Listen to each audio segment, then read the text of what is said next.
मूर्ति चोर को हुन्?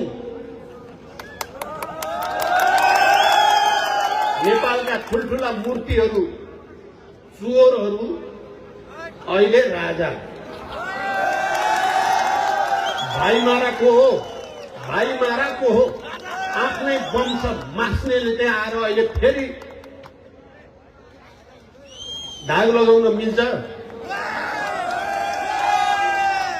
सुन तस्कर को हो? नेपाली जनताले बिर्सियो भन्ठानेको। मैले पहिलोचोटि प्रधानमन्त्री हुँदा दरबार हत्याकाण्डको फेरि एकचोटि छानबिन गर्नुपर्ने छ भनेको थिए। मैले त्यति बेला 5 वर्ष शासन गर्न पाएको भए म फेरि एकचोटि छानबिन गरेर भाइमारा र राजद्रोही यिनीहरूलाई इतिहासको कठघरामा ठेगान लगाउने विचार थियो।